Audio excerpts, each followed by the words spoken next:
ಹರೇ ಕೃಷ್ಣ. ಎಲ್ಲ ಕೇಳುಗರಿಗೂ ಶ್ರೀಮದ್ ಭಾಗವತದ ಅಧ್ಯಯನಕ್ಕೆ ಸ್ವಾಗತ. ಭೀಷ್ಮಾಚಾರ್ಯರು ಭಗವಾನ್ ಶ್ರೀಕೃಷ್ಣನನ್ನು ಕುರಿತಾಗಿ ಮಾಡಿರುವ ಸ್ತುತಿಯನ್ನು ನಾವು ಕೇಳುತ್ತಿದ್ದೇವೆ. ಕುರುಕ್ಷೇತ್ರ ರಣರಂಗದಲ್ಲಿ ಶರಶಯ್ಯೆಯಲ್ಲಿ ಮಲಗಿರುವಂತಹ ಭೀಷ್ಮಾಚಾರ್ಯರು ಶ್ರೀಕೃಷ್ಣನನ್ನು ಸ್ತುತಿಸುತ್ತಿದ್ದಾರೆ. ಭೀಷ್ಮಾಚಾರ್ಯರು ಅರ್ಜುನನ ವಿರುದ್ಧ ಯುದ್ಧ ಮಾಡುತ್ತಿದ್ದಂತಹ ಆ ಸನ್ನಿವೇಶವನ್ನು ಅವರು ನೆನಪು ಮಾಡಿಕೊಳ್ಳುತ್ತಿದ್ದಾರೆ. ಭೀಷ್ಮಾಚಾರ್ಯರು ಬಿಡುತ್ತಿದ್ದಂತಹ ಬಾಣಗಳು ಅರ್ಜುನನ ರಕ್ಷಣೆಗೆ ನಿಂತಹ ಸಾರಥಿಯಾದ ಶ್ರೀಕೃಷ್ಣನನ್ನು ತಾಗುತ್ತಿದ್ದವು. ಆ ಒಂದು ಸನ್ನಿವೇಶವನ್ನು ನೆನಪಿಸಿಕೊಂಡು ಭೀಷ್ಮಾಚಾರ್ಯರು ಈ ರೀತಿ ನುಡಿಯುತ್ತಾರೆ. ಶಿತ ವಿಶಿಖಹತೋ ವಿಶೀರ್ಣದಂಶ ಕ್ಷತಜ ಪರಿಪ್ಲುತ ಆತತಾಯಿನೋ ಮೇ ಪ್ರಸಭಮಭಿಸಸಾರ ಮದ್ವದಾರ್ಥಂ ಸಭವತು ಮೇ ಭಗವಾನ್ ಗತಿರ್ಮುಕುಂದ. ಮೋಕ್ಷದಾಯಕನಾದ ದೇವೋತ್ತಮ ಪುರುಷ ಭಗವಾನ್ ಶ್ರೀಕೃಷ್ಣನು ನನ್ನ ಅಂತಿಮ ಗಮ್ಯಸ್ಥಾನವಾಗಲಿ. ರಣರಂಗದಲ್ಲಿ ನನ್ನ ಮೊನಚಾದ ಬಾಣಗಳಿಂದ ಆದ ಗಾಯಗಳಿಂದ ಕೋಪಗೊಂಡವನಂತೆ ಅವನು ನನ್ನೆಡೆಗೆ ನುಗ್ಗಿ ಬಂದ. ಅವನ ಕವಚ ಚೂರು ಚೂರಾಗಿತ್ತು. ಅವನ ದೇಹ ಗಾಯಗಳಿಂದಾಗಿ ರಕ್ತಸಿಕ್ತವಾಗಿತ್ತು. ಭೀಷ್ಮಾಚಾರ್ಯರು ವೀರ ಯೋಧನ ಪಾತ್ರವನ್ನು ವಹಿಸುತ್ತಿದ್ದಾರೆ. ಅವರು ಉದ್ದೇಶಪೂರ್ವಕವಾಗಿ ಭಗವಂತನ ದೇಹವನ್ನು ಇರಿದರು. ಸಾಮಾನ್ಯರ ಕಣ್ಣಿಗೆ ಭಗವಂತನು ಗಾಯಗೊಂಡಂತೆ ಕಾಣುತ್ತಿದ್ದಾನೆ. ಆದರೆ ಭಗವಂತನ ಆಧ್ಯಾತ್ಮಿಕ ದೇಹವು ಗಾಯಗೊಳ್ಳಲಾರದು. ಆತನ ದಿವ್ಯ ಶರೀರವು ರಕ್ತ ಮಾಂಸಗಳಿಂದ ಮಾಡಿದ್ದಲ್ಲ. ಭಗವಂತನ ಭಕ್ತರಾದಂತಹ ಭೀಷ್ಮಾಚಾರ್ಯರು ಆತನ ಶತ್ರುವಾಗಲು ಸಾಧ್ಯವಿಲ್ಲ. ಹಾಗಿದ್ದಿದ್ದರೆ ಭೀಷ್ಮಾಚಾರ್ಯರು ಅದೇ ಭಗವಂತ ತಮ್ಮ ಅಂತಿಮ ಗಂತವ್ಯವಾಗಲಿ ಎಂದು ಆಶಿಸುತ್ತಿರಲೂ ಇಲ್ಲ. ಭೀಷ್ಮಾಚಾರ್ಯರು ಭಗವಂತನ ಶತ್ರುವಾಗಿದ್ದರೆ ಭಗವಾನ್ ಶ್ರೀಕೃಷ್ಣನು ಸ್ವಲ್ಪವೂ ಕದಲದೆ ಅವರನ್ನು ನಿರ್ನಾಮ ಮಾಡಬಹುದಾಗಿತ್ತು. ಗಾಯಗಳಿಂದ ರಕ್ತಸಿಕ್ತನಾಗಿ ಭೀಷ್ಮಾಚಾರ್ಯರ ಮುಂದೆ ಬಂದು ನಿಂತುಕೊಳ್ಳುವ ಅಗತ್ಯವೇ ಇರಲಿಲ್ಲ. ವಿಜಯರಥ ಕುಟುಂಬ ಆತತೋತ್ರೇ ಧೃತಹಯರಶ್ಮಿನಿ ತಚ್ಛ್ರಿಯೇ ಕ್ಷಣೀಯೇ ಭಗವತಿರತಿರಸ್ತು ಮೇ ಮುಮೂರ್ಷೋ ಯಮಿಹ ನಿರೀಕ್ಷ್ಯ ಹತಾಗತಾ ಸ್ವರೂಪಂ. ಮರಣಕಾಲದಲ್ಲಿ ನನ್ನ ಅಂತಿಮ ಆಕರ್ಷಣೆಯು ದೇವೋತ್ತಮ ಪುರುಷ ಶ್ರೀಕೃಷ್ಣನಲ್ಲಿ ಇರಲಿ. ಬಲಗೈಯಲ್ಲಿ ಚಾವಟಿಯನ್ನು ಹಿಡಿದು ಎಡಗೈಯಲ್ಲಿ ಕಡಿವಾಣವನ್ನು ಹಿಡಿದು ಅರ್ಜುನನ ರಥಕ್ಕೆ ಸರ್ವ ವಿಧಾನಗಳಿಂದಲೂ ರಕ್ಷಣೆಯನ್ನು ನೀಡುವಲ್ಲಿ ತುಂಬ ಎಚ್ಚರ ವಹಿಸಿದ್ದ ಪಾರ್ಥಸಾರಥಿಯಲ್ಲಿ ನನ್ನ ಮನಸ್ಸನ್ನು ಕೇಂದ್ರೀಕರಿಸುತ್ತೇನೆ. ಕುರುಕ್ಷೇತ್ರದ ರಣರಂಗದಲ್ಲಿ ಅವನನ್ನು ಕಂಡವರು ಮರಣಾನಂತರ ತಮ್ಮ ಮೂಲ ರೂಪವನ್ನು ಪಡೆದರು. ಭಗವಂತನಲ್ಲಿ ಪ್ರೇಮಭಾವವನ್ನು ಹೊಂದಿ ಆತನಲ್ಲಿ ಅನನ್ಯ ಭಕ್ತಿಯನ್ನು ಹೊಂದಿದ್ದಂತಹ ವ್ರಜಭೂಮಿ ವೃಂದಾವನದ ಗೋಪಿಕೆಯರನ್ನು ಭೀಷ್ಮಾಚಾರ್ಯರು ನೆನಪು ಮಾಡಿಕೊಳ್ಳುತ್ತಾರೆ. ಲಲಿತಗತಿ ವಿಲಾಸ ವಲ್ಗುಹಾಸ ಪ್ರಣಯ ನಿರೀಕ್ಷಣ ಕಲ್ಪಿತೋರುಮಾನ ಕೃತಮನುಕೃತವತ್ಯ ಉನ್ಮದಾಂಧ ಪ್ರಕೃತಿ ಮಗನ್ ಕಿಲ ಯಸ್ಯ ಗೋಪವಧ್ವಾ. ವ್ರಜಧಾಮದ ಗೋಪಿಕೆಯರನ್ನು ತನ್ನ ಲಲಿತವಾದ ಚಲನವಲನ ಮತ್ತು ಪ್ರೀತಿ ತುಂಬಿದ ಮಂದಹಾಸಗಳಿಂದ ಆಕರ್ಷಿಸಿದ ಭಗವಾನ್ ಶ್ರೀಕೃಷ್ಣನಲ್ಲಿ ನನ್ನ ಮನಸ್ಸು ನೆಲೆಗೊಳ್ಳಲಿ. ಆ ಗೋಪಿಕೆಯರು ಅವನ ಚಲನವಲನಗಳನ್ನು ಅನುಕರಿಸಿದರು. ಯುಧಿಷ್ಠಿರ ಮಹಾರಾಜ ಆಚರಿಸಿದ ರಾಜಸೂಯ ಯಜ್ಞದಲ್ಲಿ ಭಗವಾನ್ ಶ್ರೀಕೃಷ್ಣನು ಅಗ್ರಪೂಜೆಯನ್ನು ಸ್ವೀಕರಿಸಿದನು. ಆ ಒಂದು ಸಂದರ್ಭವನ್ನು ನೆನಪು ಮಾಡಿಕೊಳ್ಳುತ್ತಾ ಭೀಷ್ಮಾಚಾರ್ಯರು ಈ ರೀತಿ ನುಡಿಯುತ್ತಾರೆ. ಮುನಿಗಣ ನೃಪವರ್ಯ ಸಂಕುಲೇಂತ ಸದಸಿ ಯುಧಿಷ್ಠಿರ ರಾಜಸೂಯ ಏಷಾಂ ಅರ್ಹಣಮುಪಪೇದ ಈಕ್ಷಣೀಯೋ ಮಮ ದೃಷಿಗೋಚರ ಏಷ ಆವಿರಾತ್ಮ. ಯುಧಿಷ್ಠಿರ ಮಹಾರಾಜ ಆಚರಿಸಿದ ರಾಜಸೂಯ ಯಜ್ಞದಲ್ಲಿ ಪ್ರಪಂಚದ ಎಲ್ಲ ಮುನಿಗಣಗಳ ಮತ್ತು ನೃಪವರ್ಯರ ಮಹಾಸಂಕುಲವೇ ಸೇರಿತ್ತು. ಆ ಮಹಾಸಭೆಯಲ್ಲಿ ಭಗವಾನ್ ಶ್ರೀಕೃಷ್ಣನನ್ನು ಪ್ರತಿಯೊಬ್ಬರೂ ಅತ್ಯುನ್ನತ ದೇವೋತ್ತಮ ಪರಮಪುರುಷನೆಂದು ಪೂಜಿಸಿದರು. ಇದು ನನ್ನ ಕಣ್ಣೆದುರಿನಲ್ಲಿಯೇ ನಡೆಯಿತು. ನನ್ನ ಮನಸ್ಸನ್ನು ಭಗವಂತನಲ್ಲಿಯೇ ನೆಲೆಗೊಳಿಸಲು ನಾನು ಆ ಪ್ರಸಂಗವನ್ನು ನೆನಪಿನಲ್ಲಿ ಇಟ್ಟುಕೊಂಡಿದ್ದೇನೆ. ತಮಿಮಹಮಜಂ ಶರೀರಭಾಜಾಂ ಹೃದಿ ಹೃದಿ ಧಿಷ್ಠಿತಮಾತ್ಮಕಲ್ಪಿತಾನಾಂ ಪ್ರತಿದೃಶಮಿವ ನೈಕಧಾರ್ಕಮೇಕಂ ಸಮಧಿಗತೋಸ್ಮಿ ವಿಧೂತ ಭೇದ ಮೋಹ. ಈಗ ನನ್ನೆದುರಿಗೆ ಭಗವಾನ್ ಶ್ರೀಕೃಷ್ಣನನ್ನು ಕುರಿತು ನಾನು ಸಂಪೂರ್ಣ ಏಕಾಗ್ರಚಿತ್ತನಾಗಿ ಧ್ಯಾನ ಮಾಡಬಲ್ಲೆ.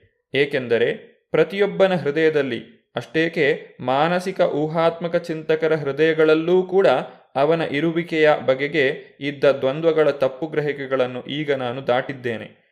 ಅವನು ಪ್ರತಿಯೊಬ್ಬರ ಹೃದಯದಲ್ಲೂ ಇದ್ದಾನೆ. ಸೂರ್ಯನನ್ನು ನಾನಾ ಬಗೆಯಲ್ಲಿ ಕಾಣಬಹುದು, ಆದರೆ ಸೂರ್ಯನೊಬ್ಬನೇ.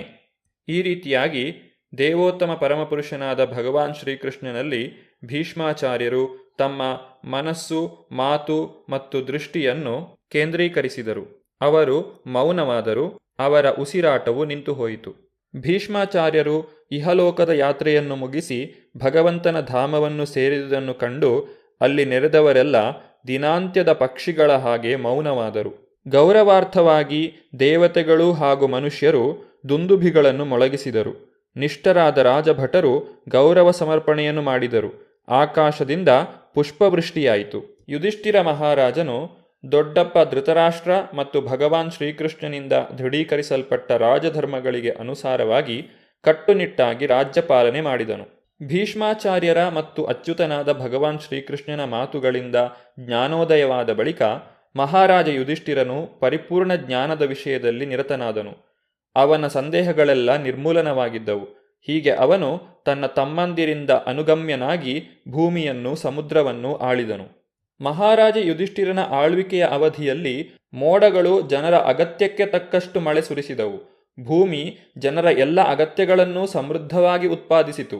ಉಬ್ಬಿದ ಕೆಚ್ಚಲಿನ ಮತ್ತು ಹರ್ಷಚಿತ್ತದ ಹಸುಗಳು ಹುಲ್ಲು ಮೇಯುವ ನೆಲವನ್ನು ಹಾಲಿನಿಂದ ಒದ್ದೆ ಮಾಡುತ್ತಿದ್ದವು. ನದಿಗಳು, ಸಮುದ್ರಗಳು, ಪರ್ವತಗಳು, ಬೆಟ್ಟಗಳು, ಕಾಡುಗಳು, ಬಳ್ಳಿಗಳು, ಫಲವಿಡುವ ಔಷಧಿ ಸಸ್ಯಗಳು ಎಲ್ಲ ಋತುಗಳಲ್ಲಿ ರಾಜನಿಗೆ ತಮ್ಮ ಕರಭಾಗವನ್ನು ಸಮೃದ್ಧವಾಗಿ ಸಲ್ಲಿಸುತ್ತಿದ್ದವು. ರಾಜನ ಅಜಾತ ಶತ್ರುತ್ವದಿಂದಾಗಿ ಜೀವಿಗಳು ಯಾವ ಕಾಲದಲ್ಲೂ ಮಾನಸಿಕ ವ್ಯಥೆ, ರೋಗ ರುಜಿನ ಅಥವಾ ಅತಿ ಉಷ್ಣತೆ, ಶೈತ್ಯಗಳಿಂದ ಬಾಧಿತರಾಗಲಿಲ್ಲ.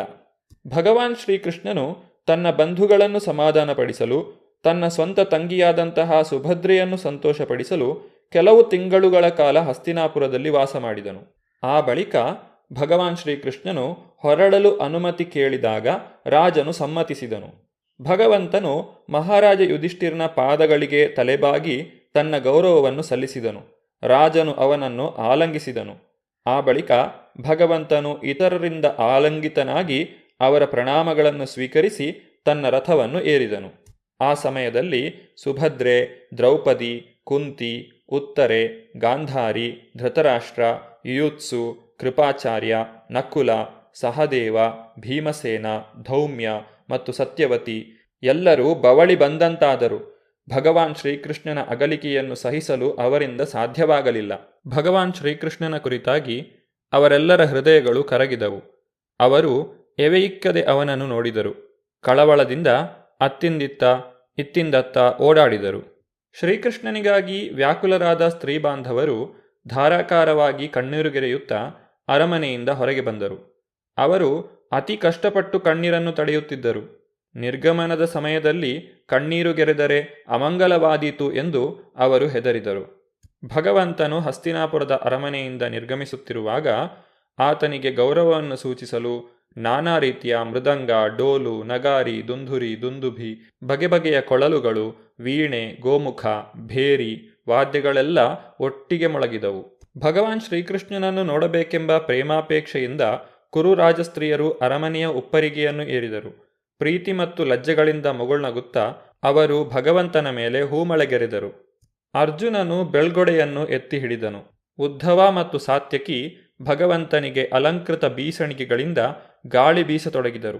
ಕುರುವಂಶದ ಪಾಂಡವರು ಕೃಷ್ಣನಲ್ಲಿರುವ ಗಾಢ ಸ್ನೇಹದಿಂದಾಗಿ ಅವನನ್ನು ಬೀಳ್ಕೊಡಲು ಗಣನೀಯ ದೂರದವರೆಗೆ ಅವನ ಜೊತೆಗೂಡಿದ್ದರು. ಭಾವೀ ಅಗಲಿಕೆಯ ಚಿಂತೆಯಿಂದ ಆಕ್ರಾಂತರಾಗಿದ್ದರು. ಆದರೂ ಭಗವಂತನು ಅವರನ್ನು ಹಿಂದಿರುಗಿ ಹೋಗಲು ಒತ್ತಾಯಿಸಿದನು. ಆ ಬಳಿಕ ಭಗವಂತನು ತನ್ನ ಪ್ರೀತಿಯ ಒಡನಾಡಿಗಳೊಂದಿಗೆ ದ್ವಾರಕೆಯತ್ತ ಹೊರಟನು.